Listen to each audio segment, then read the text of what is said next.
The Amos Fortune Forum is now in session, and welcome to all of you. Thanks so much for coming out tonight.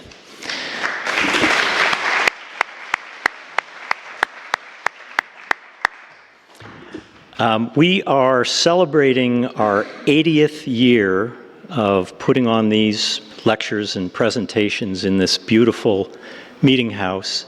It's a big year for us, and we appreciate you coming out and appreciate all of your support. There's just a few announcements I want to make before I do a more formal introduction to Heather in just a minute. First of all, if you haven't gone to our website, which is amosfortune.org, not com, .org, O-R-G, and you have a little bit of time, go visit. I think it's really an interesting website. We actually have every speaker since 1946 listed, and it's an impressive list just to see what the topics were year after year and what was of interest to people. There's also some description of Amos Fortune, which I find very interesting. You can find out more about the organization. And so I welcome you to leave a comment there. Let us know, what you think of tonight and what you'd like to hear more of in the future. There are also postcards that we put on the benches. You're probably sitting on one right now. If you'd like, go ahead and fill that out. We'll put you on the mailing list. There's also a spot there where you can let us know if you have interest in any future topics or you have ideas about future speakers. We welcome those. We also welcome any of you to become more involved with the Amos Fortune Forum. I've been involved for a long time, and most of the folks on the committee have as well. I think we all find it very interesting and fun and an opportunity to engage with very interesting speakers and get a sense of community. I also want to say a few thank yous. First to Dax Baird for hosting our speaker tonight for dinner. As always, to Bonnie at Calls for this beautiful bouquet of flowers.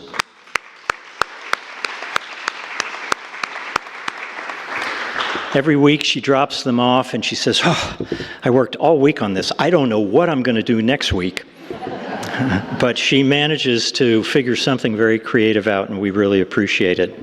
I also want to thank Betsy Trimble, who organizes our receptions each week, and Andrea McGillivray, I hope I got that right, who is working on the reception tonight. That's immediately following the presentation. Just join us next door for some light refreshments, and you'll have an opportunity to meet with your friends and with our speaker and enjoy the evening a little bit more. And a huge thank you to all of you for your financial support of the forum, along with our corporate and business sponsors who have been extremely generous this year. You make this all possible to remain free and open to all, as it has been from the outset. If you haven't had an opportunity to give, we will have our begging bowls available at the door on the way out, and if you're so moved, we welcome your donations.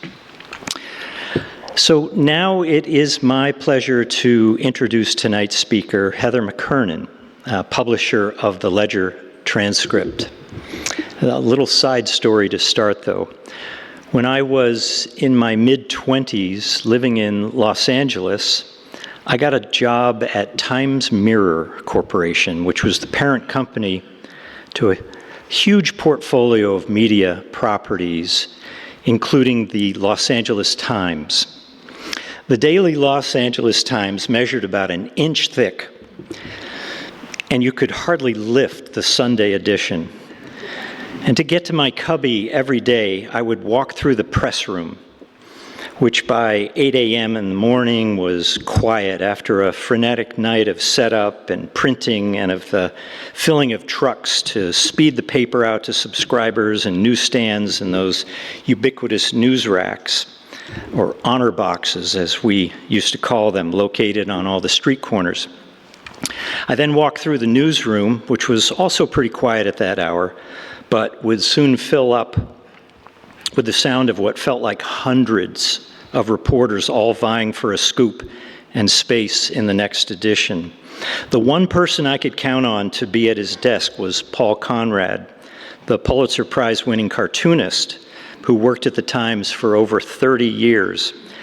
I was always deathly afraid of him. He had this scowl on his face all the time, and I concluded most everyone else was too, because he was left alone and he was sort of off in the corner working on his next cartoon. And how times have changed. Like so many other newspapers, the Times is a shell of its former self, now owned by private equity, all its asset value having been harvested, wandering in the wilderness of an unrecognizable media landscape. As I'm sure we'll learn this evening, no paper is immune to the market, technology, and social forces that have transformed how we access and consume our news. But we will also hear from Heather how she and her team continually innovate and evolve to meet those challenges. Heather has been publisher of the Monadnock Ledger transcript since 1995. Responsible for all departments, she works closely with the newsroom team and manages advertising and circulation operations. Her career at the parent company, Newspapers of New England, began in 1989 at the Concord Monitor, where she served as human resources manager, controller, and later as publisher. In other words, during the same period that Times Mirror passed from the Chandler family as a classified and advertising machine, Heather has been keeping several local papers financially viable and relevant. I'm sure we're all excited to hear about the challenges too and opportunities for local news. So please join me in a warm welcome to Heather McKernan.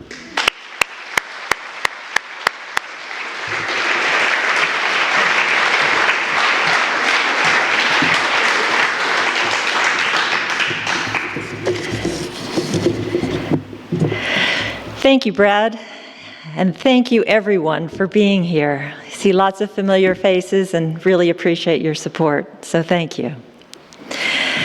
As publisher of the Ledger transcript for more than 30 years, I've seen a lot of changes in the news industry. From early technology, really kind of first generation computers and very first news websites, now to integrated content management systems and direct-to-plate printing technology. In readership, we've gone from a print newspaper to e-papers, newsletters, phone apps with news alerts, automated audio, podcasts and video, and many, many ways of telling stories. We've seen changes in revenue sources as we navigate a shifting terrain, and increased costs from plates and newsprint, which are, I think, on deck for another hit with more tariffs, increasing postal costs, increasing staffing costs, and of course the cost of that new technology. And now we have increasing attacks from our current administration. I can say with confidence that it's never been more challenging or more important to produce quality local news.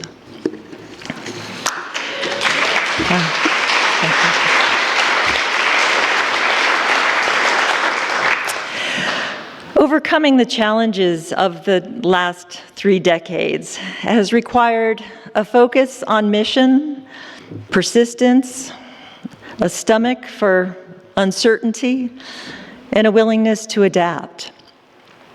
I believe in community newspapers and the role they play in supporting our democracy, in connecting neighbors, and in building a sense of place here and throughout the country.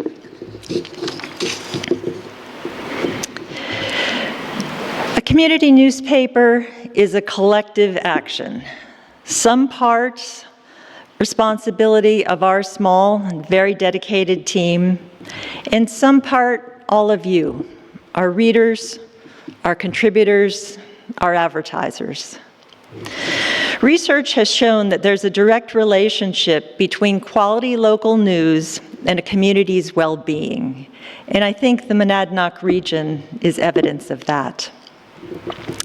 I believe that communities that support their local newspapers will help shape for the coming decades towns across America and our nation as a whole.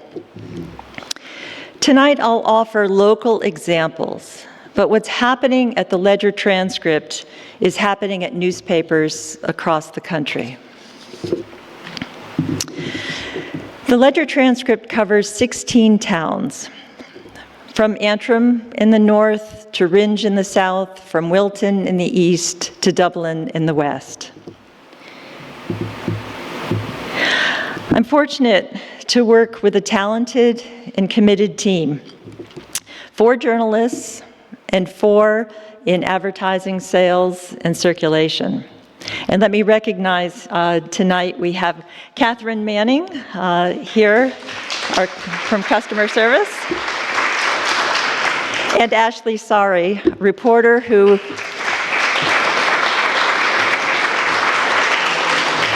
on assignment and will be writing a story for Tuesday's paper. So thank you, Ashley. As a team, we put out 2 newspapers each week, and yes, we celebrate 20 years of twice-weekly publication this year. We put out at least 9 newsletters a week. We update our website daily. And we put out 8 to 10 special publications a year, almost about one a month. On the ads, so the news team is writing stories, editing copy, updating the website, posting to social media.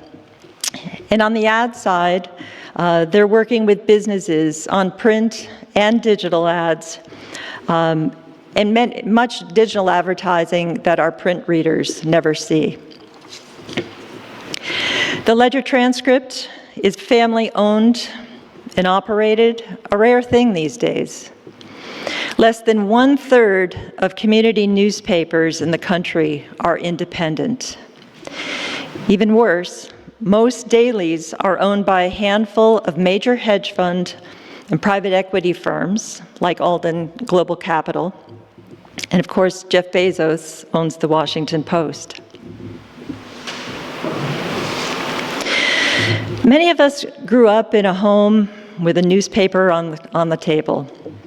For generations, families and communities shared a common understanding of what happened the day before or the week before. Everyone might not agree on the issues, but they were generally starting with the same set of facts. Today, each of us carries around our own personal news feed. 2 neighbors can live on the same street and have completely different understandings of what's happening in their town, much less the world. Shared knowledge creates a sense of community, and I fear we may be losing that.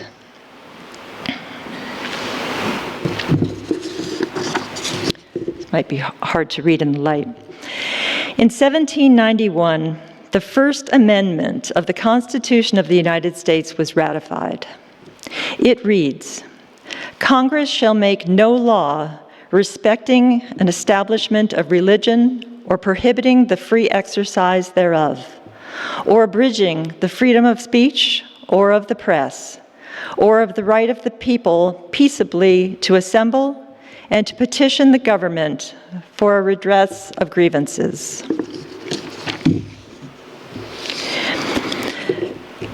A free press is a cornerstone of democracy. It informs the public, keeps leaders accountable, exposes injustice, and ensures transparency at all levels, from small towns across the Monadnock region to Capitol Hill. Recently, President Trump subpoenaed reporters from the New York Times over their story about the Secret Service's security concerns related to the new Air Force One jet gifted to Trump.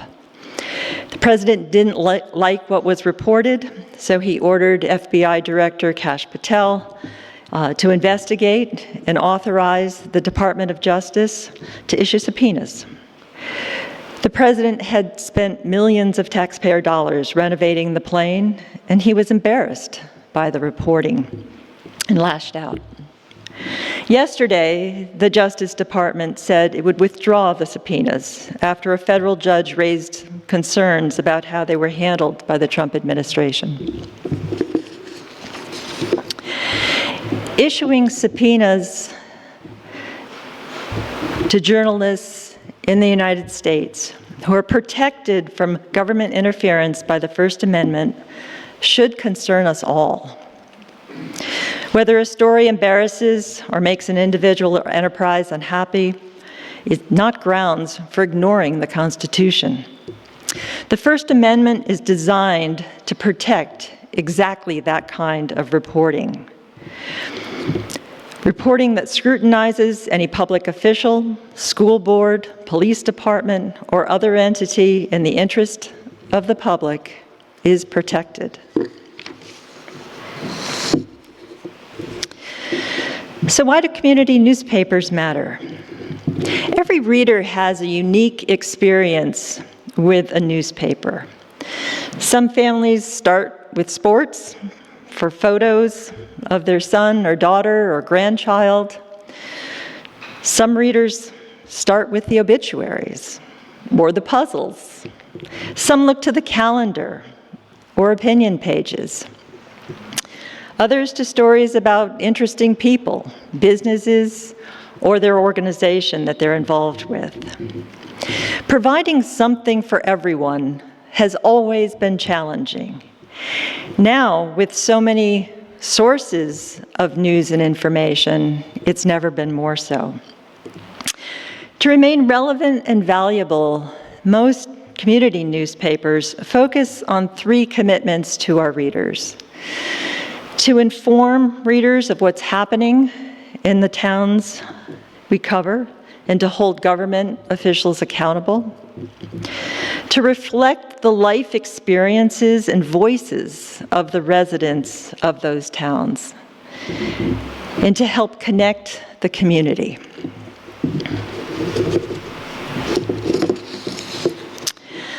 A strong newspaper gives readers the information they need about town governments and schools, about public safety and businesses.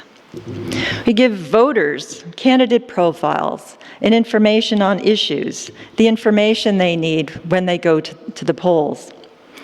And then we let them know who was elected and how their towns and schools will be impacted by the vote. We cover tragedies, car accidents and fires, and their impacts, and major weather events, from ice storms to floods, and their impacts. We're also there to celebrate successes and highlight the fun and provide necessary information to let people know what's going on and how they can get involved. A strong newspaper holds local officials accountable. In reality, most community newspapers don't have the time or the staff experience to do deep investigative work. Our accountability journalism mostly involves covering school boards and town boards, planning board, select board, zoning board, and reporting on their activities to keep our officials acting responsibly. Studies have shown that reporting on government reduces its cost. A Brookings Institute review of municipal bond data found that when newspapers closed up shop, that cities in which newspapers closed up shop saw increases in government costs as a result of the lack of scrutiny over local deals. On a local level, a few years ago, one of our reporters followed a tip and used the Freedom of Information request process to secure time cards of a police chief in Hancock who also served as the officer in charge of the Richmond Police Department, a town about 40 minutes away. Our reporter's independent review of time cards in a 2-year window from 2017 to 2019 found hundreds of instances in which the police chief logged overlapping hours for the two towns. The chief resigned, was later indicted by a Cheshire County Superior Court grand jury, but did avoid jail time under a plea agreement.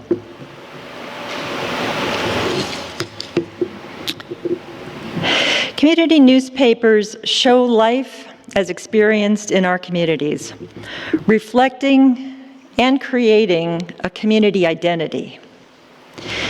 And every issue that we produce becomes part of the historical record of the region, creating a community memory.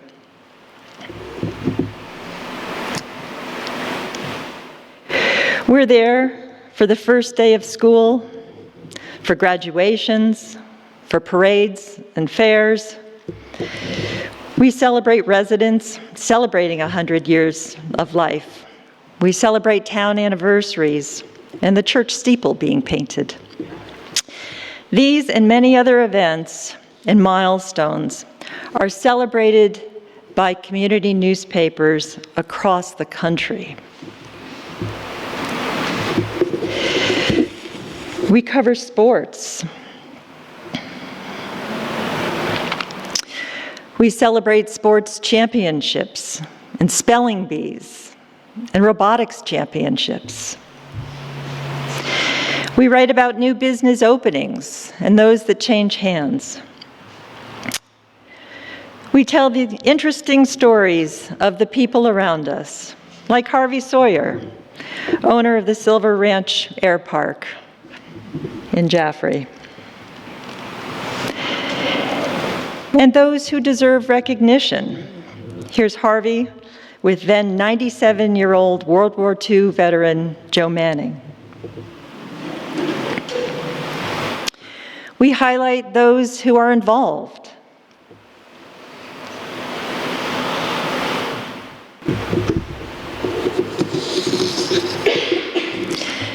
And we cover community events. 4th of July celebrations, Children in the Arts in Peterborough, the Greenville Pots and Pans Parade, and Bennington's Rhubarb Festival.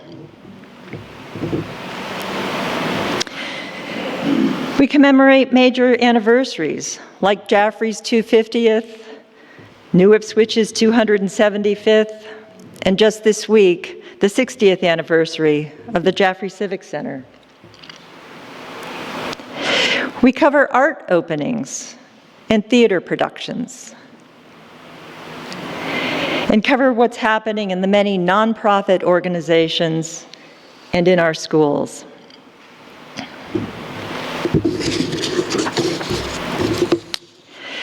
We also reflect the voices of our community. We love our columnists. They bring readers interesting stories and information far beyond what our staff can produce. The Ledger Transcript is really fortunate to have community correspondents Jarvis Coffin and Gail Orr. They write in their own voice and style, letting us get to know them and their towns a little better. We also have a variety of columnists. Peterborough resident Bob Beck, who served 30 years in U.S. embassies in Europe, the Middle East, and Asia. Phil Runyon, a former circuit judge from Peterborough. Dale Coy, a dialect expert from Wilton. And Lisa and Alex Murray, who team up to write about the impact of a vegan diet on the planet and always offer a recipe. We have a column from Michael Nadeau from the Peterborough Renewable Energy Committee, regular columns from the River Center, the Monadnock Area Transitional Shelter, and many other occasional columnists who share their expertise. About 20 years ago, Francie von Mertens in Peterborough was learning about birds and asked if she could write about it. And we didn't know at the time how many avid birders we had in the Monadnock region until she started her column. When she stopped writing, she recommended that we give that space to the Harris Center for Conservation Education, and so her legacy has continued. My apologies to those who I haven't recognized. We value all of you and welcome more. So.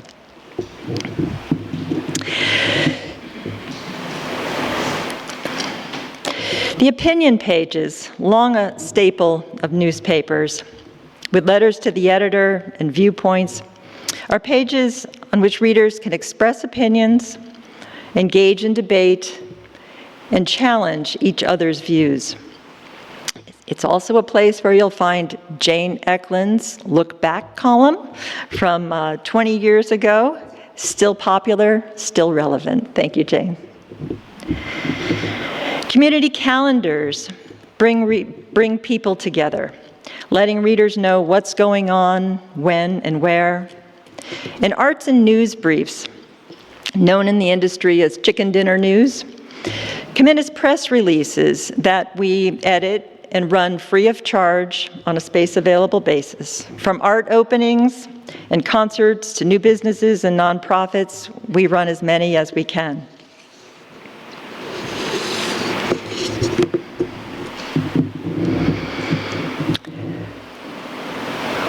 We tell the stories that no one else tells. CNN will never cover these stories. The Boston Globe will not cover these stories. But these stories matter deeply to the people who live here. Community newspapers are one of the last institutions that still create a shared civic experience. So what happens when that disappears?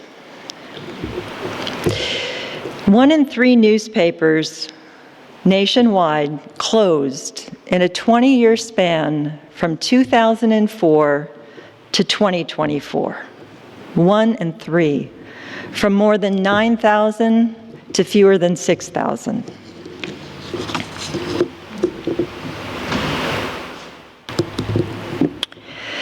During that time, ownership consolidation in the industry increased. The largest chains got larger. Private equity firms entered the industry, surpassing both independent ownership and publicly traded companies in their number of holdings. Circulation dropped significantly, and we heard the term news desert applied to large portions of the country as newspapers closed, leaving those communities with no source of local news. Of those that hung on, many became ghosts of what they had once been. So what happened? So in the 1990s, you might recall the dot-com boom. The internet changed life forever and changed information forever. By 1999, internet usage was mainstream in the United States, and more than 50% of households had access to the internet. Googling became a habit and a verb, and the newspaper industry disruption started. In the 2000s, with broad use of Google, Facebook, Craigslist, Twitter, I could go on, both readers and advertisers started to leave newspapers. And as Google and Facebook matured as advertising platforms, large segments of newspaper advertising moved to the web. In 2008, 2009, the Great Recession the newspaper advertising took another hit during that time. And then in 2010, the widespread availability of smartphones and broadband access made the internet constantly accessible. Mobile traffic surpassed desktop usage around 2015. And sites like Realtor.com, Zillow, Cars.com, and others became mainstream. And full-page automotive and real estate ads in newspapers across the country disappeared. In 2020, the industry was still reeling. COVID hit, and businesses closed, advertising contracts were pulled, events were canceled, and shoppers went online for nearly everything. Advertising took another blow, but fortunately during this time, the transition to selling more digital advertising was really gaining momentum. Reader habits also changed. Social media was cemented as a news source, regardless of the source. Readers saw news on Facebook as news, not distinguishing whether the source was politically motivated, a conspiracy theorist, or a legitimate, trustworthy news source. Time on our devices started the climb to their current 5+ hours a day.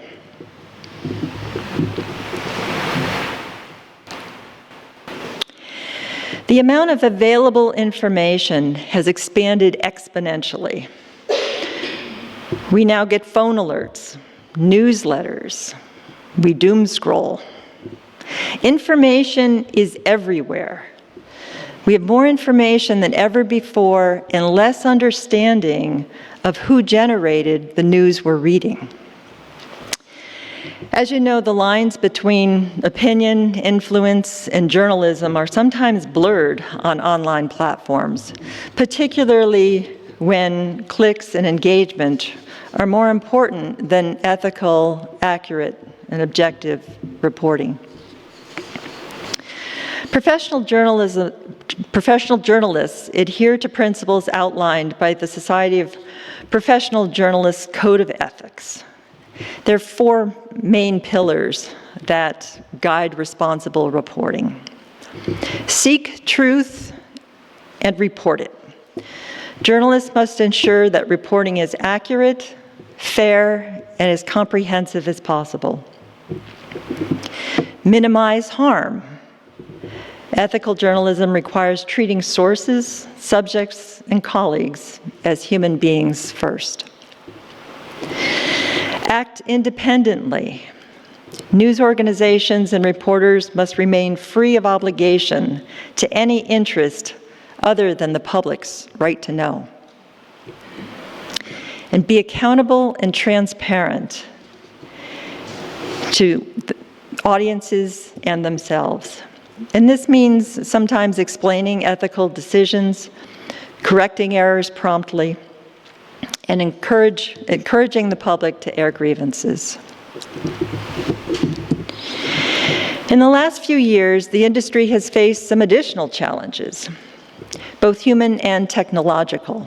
On the human side, fewer journalists are entering the field, and fewer still have the skills to both move forward digitally and produce a quality print newspaper.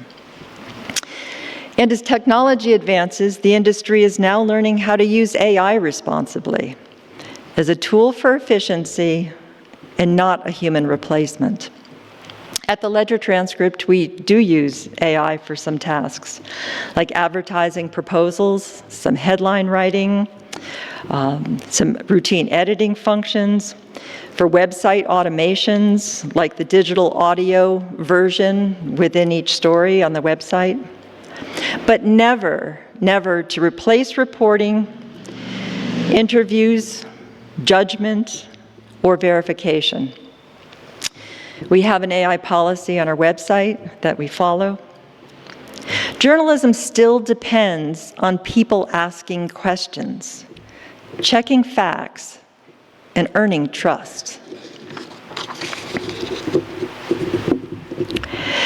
To survive, the industry and the Ledger transcript has transformed its business model. Digital advertising, sponsorship, and philanthropic support are key elements of this shift, as is the recognition that having a deep community connection and reader trust are critical to our survival. Every newspaper is unique, but we all need to pivot and innovate to stay in business. In 2026, about 40% of the Ledger transcript's revenue will come from digital advertising and subscriptions.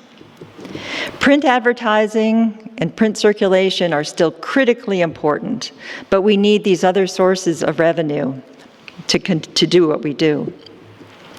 Most newspapers now have paywalls, offering a few free articles before site visitors are asked to pay. Local businesses have always supported newspapers through advertising that gave businesses a way to reach large numbers of people. Newspapers are now able to offer local businesses an even broader audience through digital ads on our website and newsletters, through targeted digital advertising, promotional email advertising to local and targeted audiences, connected TV video ads so local businesses can reach those who are watching streaming services, social media advertising, events, and sponsored content. And as technology improves, the number of services newspapers offer will only continue to expand. Another shift in the industry has introduced sponsorship revenue and philanthropic support. These are relatively new and increasingly important. Our Hometown Hero series is an example of content that is directly supported by a local business, not as a traditional ad, but as a partnership with us.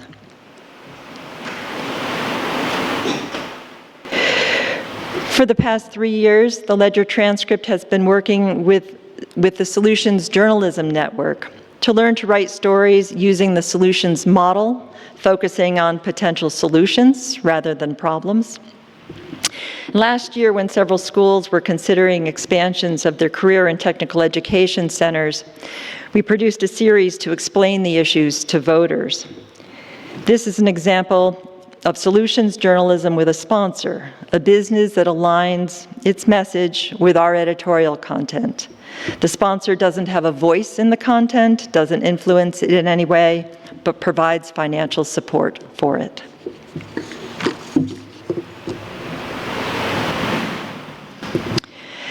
Two years ago, we added State House coverage to what we bring readers. This was the direct result of our selection for participation in Report for America, a national service program that places talented journalists into local newsrooms around the country and provides partial funding for the position for up to 3 years. The goal is to expand and rebuild newsrooms around the country. The remainder of the funding comes from donations we raise ourselves, in our case from the New Hampshire Charitable Foundation and through private donations. Charlotte Matherly is now in her 3rd year as our State House reporter, a position we share with the Concord Monitor.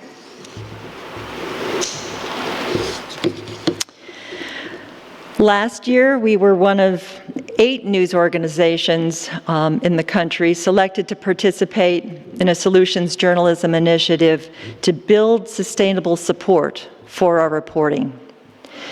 Each of us developed a program relevant to our markets and developed a strategy to fund the programs. Last week, we launched Preserving Our Region, our undertaking. It's a year-long project highlighting initiatives in on the municipal level, businesses, and residential levels that have a positive impact on the environment. In the coming weeks, as part of the project, we'll launch a contest to fund 2 projects with positive environmental impacts and announce a youth program with the Jaffrey Public Library. And in August, we'll begin work on another new initiative. Last month, the Ledger Transcript and our 2 New Hampshire sister papers, the Concord Monitor and Valley News in Lebanon, were 3 of 17 nationwide selected to participate in a local media association program to further develop our philanthropic funding strategies. The reality is that increasingly, newspapers and journalism being supported the way museums, libraries, and public radio are supported.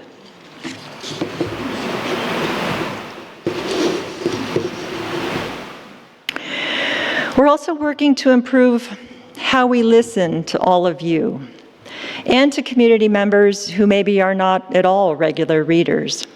Through surveys, newsletters, email, social media, and community conversations, it's important that we understand what's important to our communities and what readers value and want to see in their newspaper.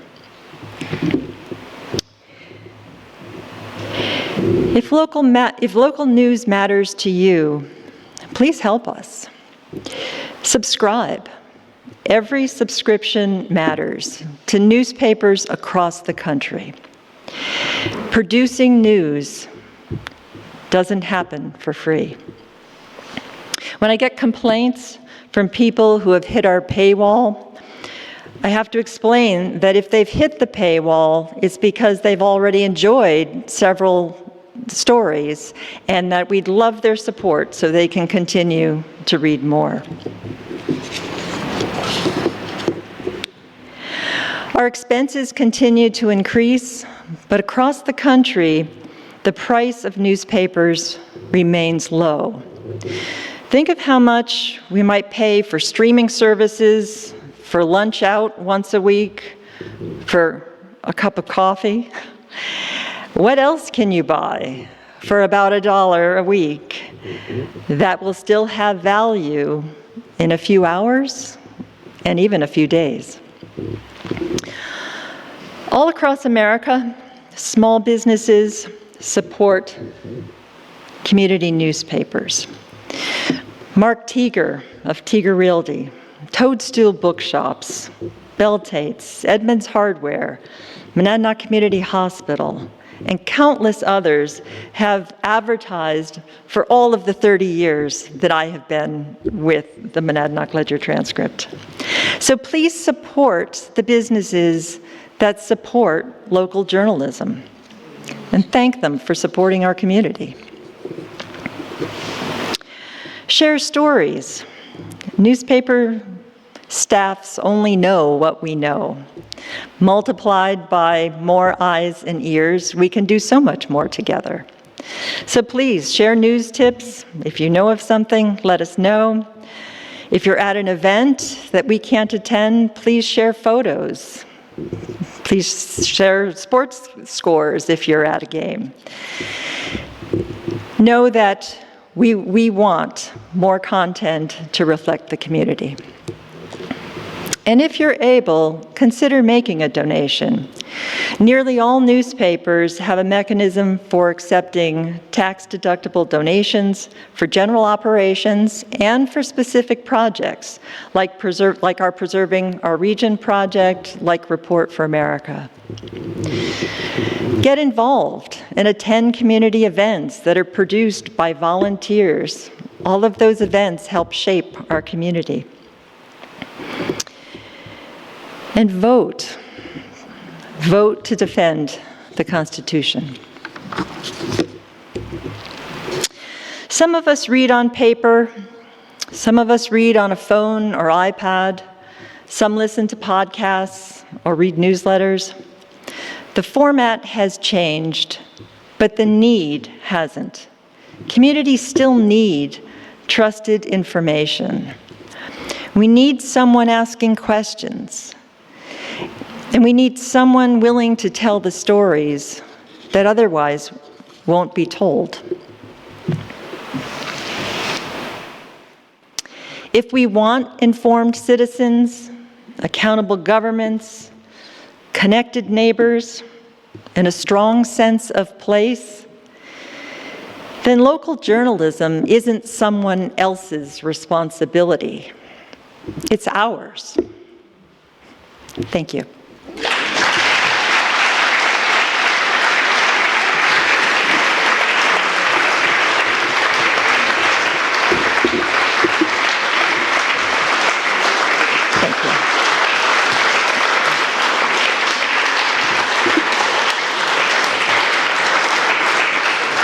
I think we have time for some questions, if anyone has one. Yes, sir.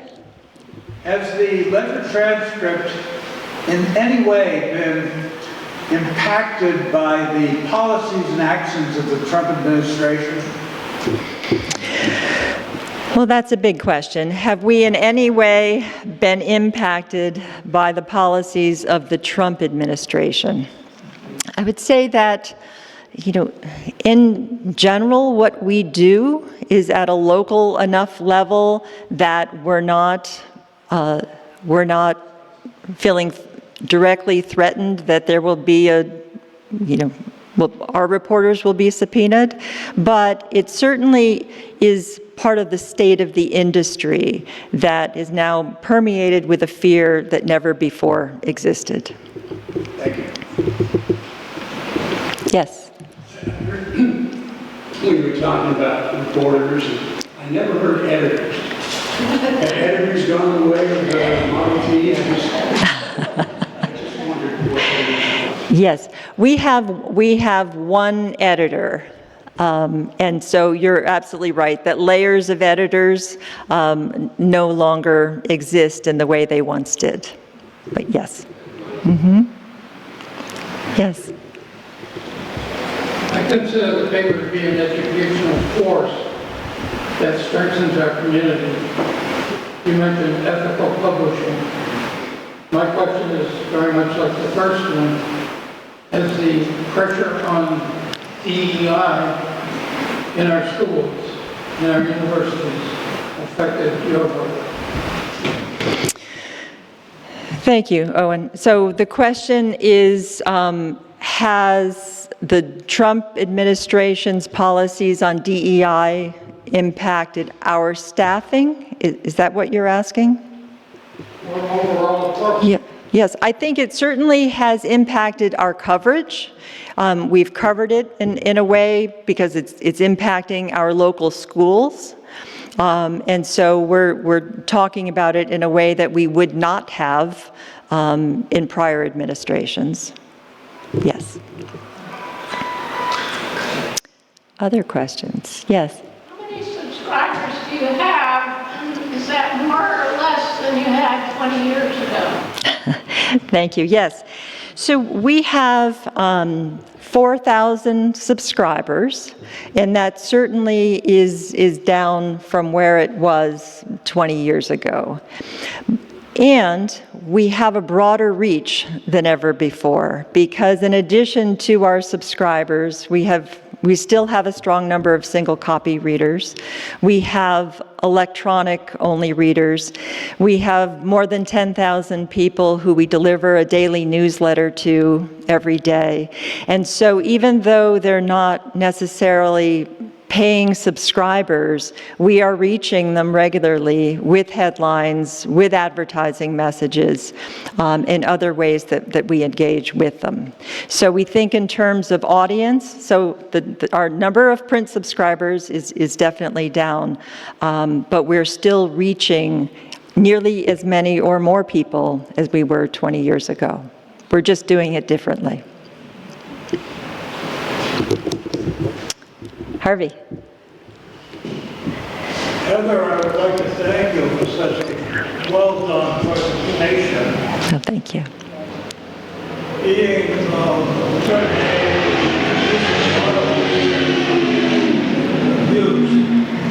you were the most understandable presenter I've heard in a long, long time.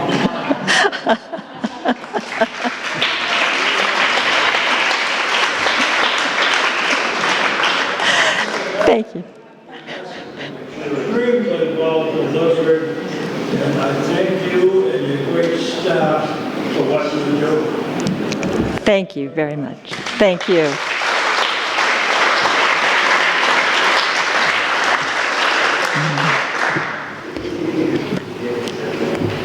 Tom? Yes. Hi. Hi.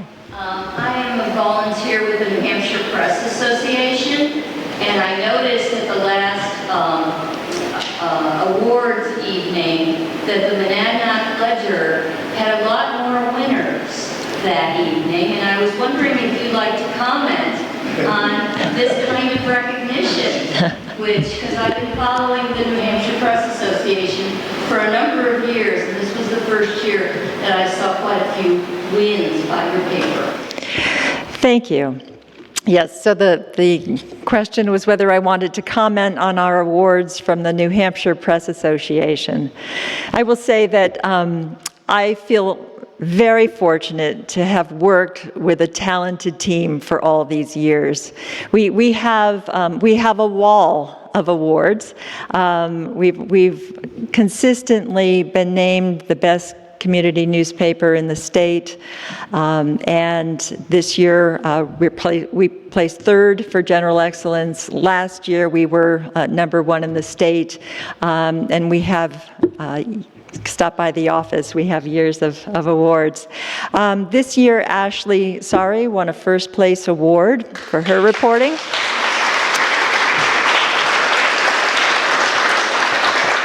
And Jessica, our reporter Jessica Timmons also won a first place award.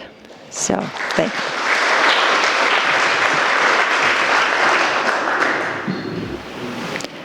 Anyone else? Tom? One last one.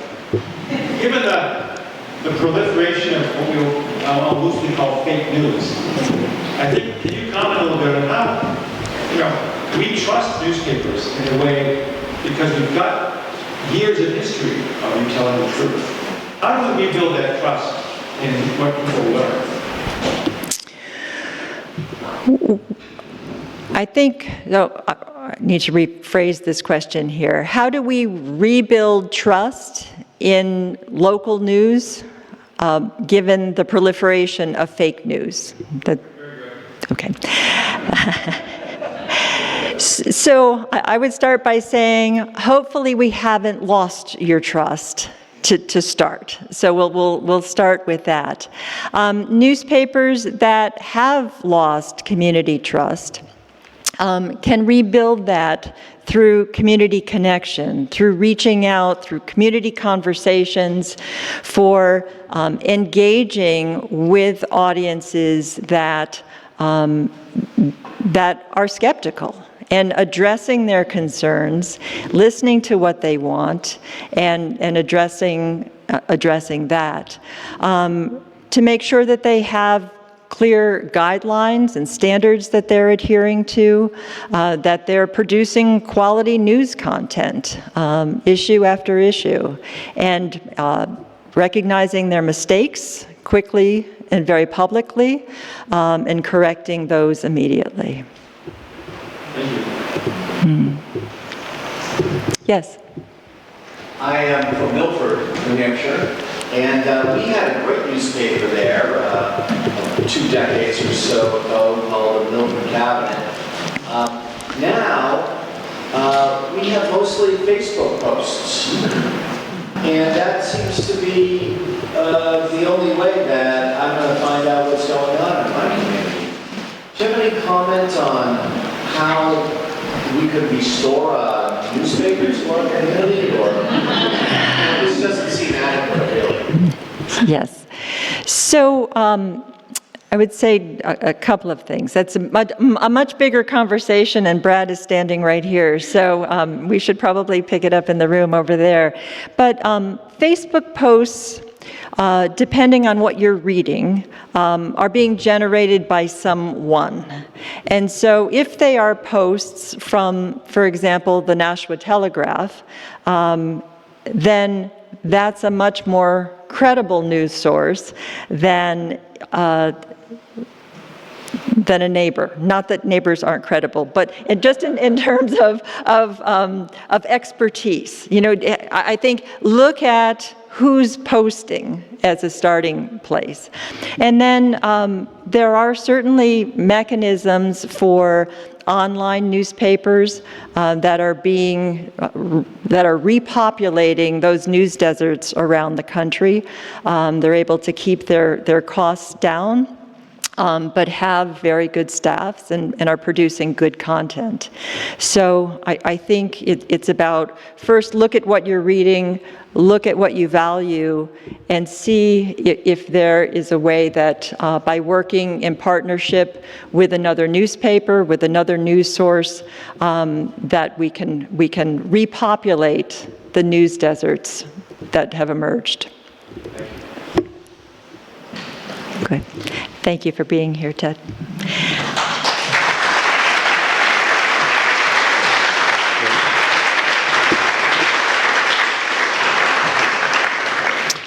So those were great questions. I want to thank you very much for all the work that you put into this and all the work that you've put into the newspapers for the last 30 or 40 years.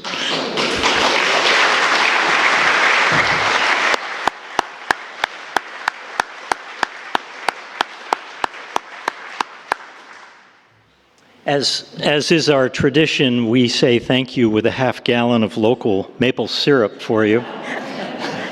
Thank you very much. And maybe a new subscription or two, okay? Thank you, Heather.